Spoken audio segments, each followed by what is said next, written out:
online broadcast network, AFTERBUZZ TV. Over 20 million weekly downloads in over 150 countries, and your #1 source for after-show entertainment.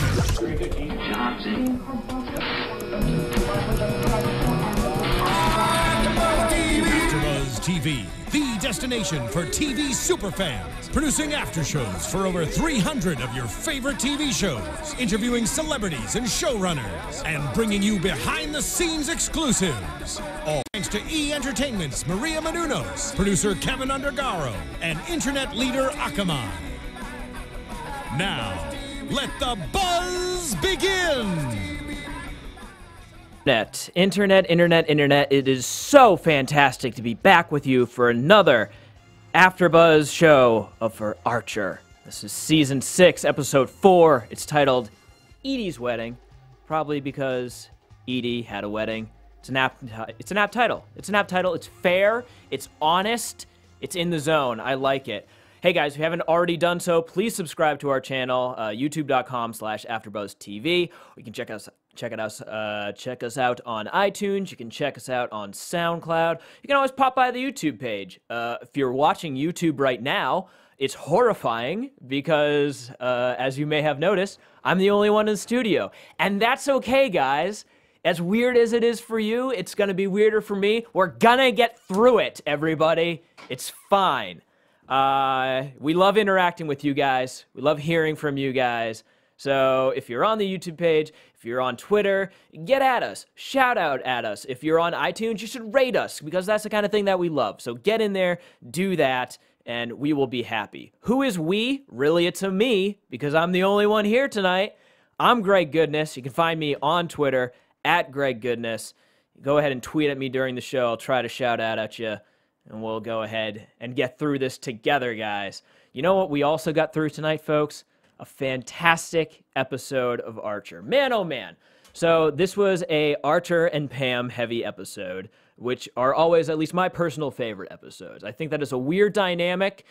We see Archer, who's very headstrong, very confident, who's actually kind of matched up with his equal, because Pam is also very strong, very confident. Unlike Lana, though, she is totally full of herself and believes that she can do no wrong. So it's always interesting to see those dynamics play off of one another, and especially when you get those two isolated together. We had a little bit of it last season when Archer went on the road with Pam. They coupled up together in a car, had a heart-to-heart about how Archer actually liked Pam, and not in that way, mind you. But he was concerned for her. He was concerned that she had lost all this weight from cocaine. And actually, it's sort of the same thing here. Archer playing the big brother to Pam in this one. Pam is terribly disappointed that Edie is having her wedding and somehow making her life a living hell out of the entire experience. So Archer takes her under his wing. He says, you know, I'm going to show up. I'm going to be your best man. Or best man. By best man, I mean date. I don't know how weddings work, guys. See, here's the thing. I'm about like 26 years old. I'm at that age where my friends are starting to get married, but I haven't quite gone to a lot of weddings yet. What I did like is that we got to get out in New York City and out into the boondocks of Wisconsin.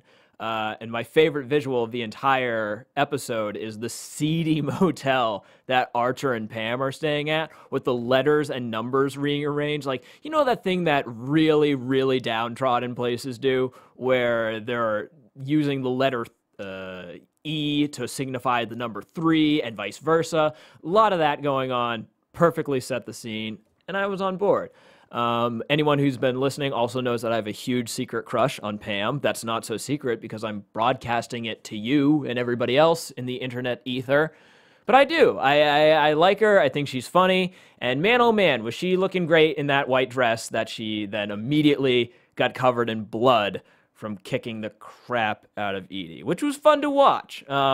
We really hadn't discussed Edie prior to this. We had mentioned her once before, which internet, you would have to help me out with this. You guys have been really good about this, but you guys have to let me know exactly where Pam had referenced Edie before. But she had mentioned that Edie was a total, like, horrible person to her. So again, within the Archer universe, I'm continually flabbergasted that they are able to keep all of their stories straight. So good on you, Adam Reed. Other big news coming in on this episode, we thought we would never see him again. The Bionic Man. We thought that it was over. He had short-circuited. No more. Wrong. We were all wrong, Internet. Barry is back, and man, does it feel so good to see him going absolutely crazy.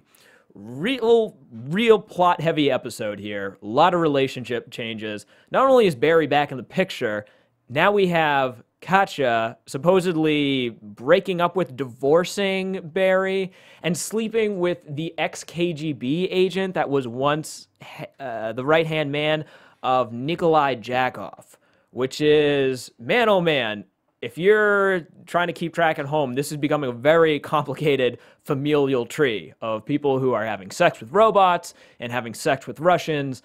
Again, I give Adam Reed full kudos because this is becoming quite the intricate web of people sleeping with other people. We thought that Barry was going to die for a second there. At least I did. They had made it pretty clear that they had burned him and hit him with an ambulance and buried him in corn, I guess, old corn, because it was abandoned silo. I have some questions about that. Why is there corn in an abandoned silo? I asked to myself. Nobody cares, though. Moving forward with the episode, point is Barry was supposed to be dead, but he's not. So now we're going to see Barry coming back, presumably for other episodes, a new, crazier Barry, now that Katja has broken up with him, which personally I didn't think was possible. But lo and behold, that's an actual thing. It is a crazier Barry. Also, interesting for those of you keeping track at home, my host, fellow co-host, Zach Wilson, who unfortunately had a last-minute thing come up. I don't know the details of his lives, but I know that he would never miss out on doing this unless it was extremely important because he loves you guys. He had brought up the idea that Krieger actually wasn't the real Krieger. We had left off last season where Krieger had a bunch of clones, and these clones were possibly coming in and subverting his life. Maybe the real Krieger had died, and now one of these other clones had come in. And we got some of that in this episode, where Krieger, once again, not recognizing people that he has clearly met before. He's specifically not recognizing Lana's baby, which he's met on multiple occasions. But here's the problem with that, Internet, is that if this was just a replacement Krieger, like one of them had subverted or overtaken the original Krieger's life, he would still remember meeting AJ's baby, or baby AJ. So, I posit to you, Internet, and this is a predictions thing, I posit we have a rotating bunch of Kriegers around, okay? Not one, not two, at least 3 or 4 Kriegers all hanging out doing the same thing. Quick reference, by the way, Krieger shouts out, Great Bacchus Plateau, which if you're wondering, Rush. Of course it's Rush. Krieger loves Rush. He had a whole bunch of vans painted up to look like Rush albums, so of course he's referencing Rush.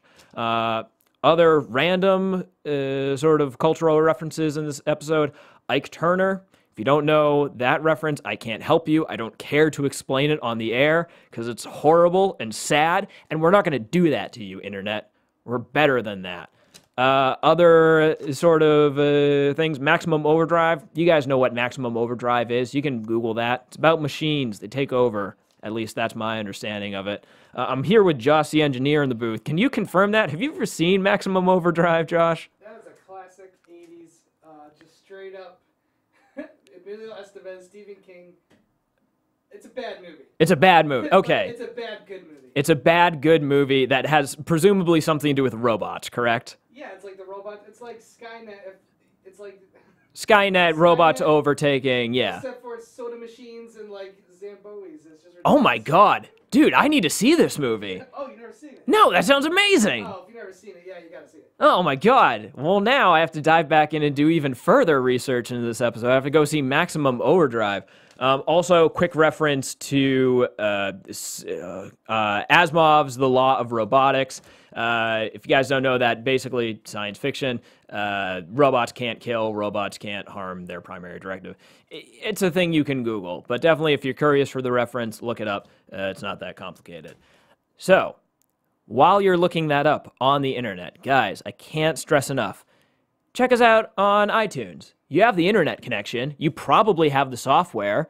Look us up. Look us up. Give us a rating. Tell us what we're doing wrong. If you say, hey, guys, What happened to Zach? I miss Zach. Who's this guy who's just staring down the barrel of a camera, ranting at me like a crazy person?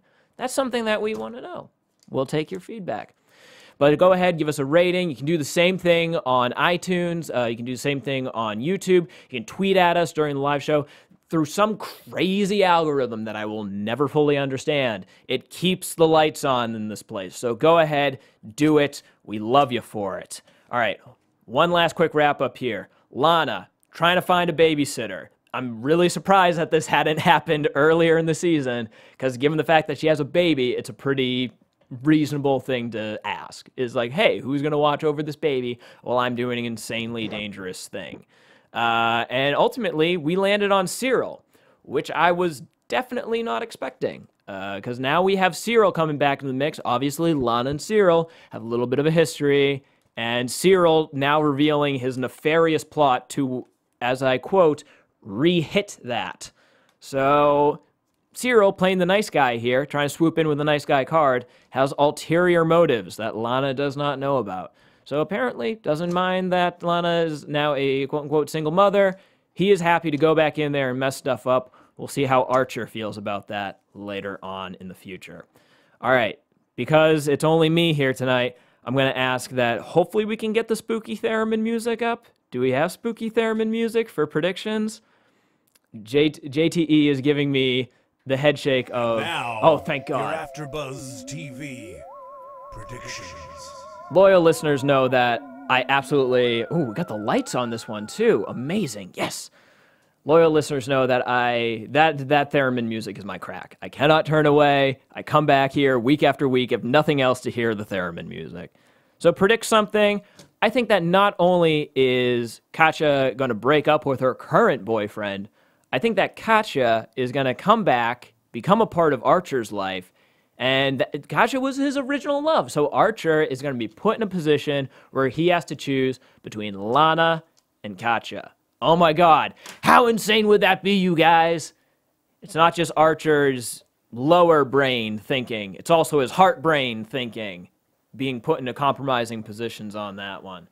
All right, guys. This was a weird episode, but we're going to be back next week. Hopefully a little more regular. I know Zach is coming back. Thank you for sticking through it. Oh, real quick before we go, got to give a quick shout out to a couple of people on YouTube who are doing the exact same thing that I'm asking them to do, to rate and comment.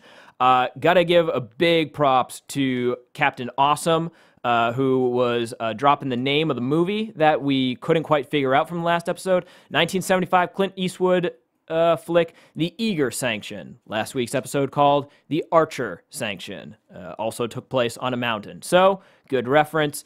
Also got to give a shout out to, oh man, we got a couple of other people here. Baron of Hell, just echoing my sentiments that I absolutely loved that weird fishbowl drink that Archer was drinking. How could you not? And also another one from Captain Awesome, I do just have to say, because, you know, he brought it up. He noticed that Archer had packed a ping pong ball paddle in his equipment. So you were coming all the way back to the pilot episode on this one. Archer likes to use ping pong paddle in the bedroom. So good catch, everybody. You're finding stuff that I'm not. All right, on that note, I'm done. I'm spent, everybody. Thank you so much for tuning in, and we will catch you later. Don't forget to tweet us, hashtag ABTVArcher. Don't forget to get at me, at Greg Goodness. We'll see you next week, everybody. From executive producers Maria Menounos, Kevin Undergaro, Phil Svitek, and the entire AfterBuzz TV staff, we would like to thank you for listening to the AfterBuzz TV network. To watch or listen to other after shows and post comments or questions, be sure to visit AfterBuzzTV.com. I'm Sir Richard Wentworth, and this has been a presentation of AfterBuzz TV. Buzz you later. The views expressed herein are those of the hosts only and do not necessarily reflect the views of AfterBuzz TV or its owners or principals.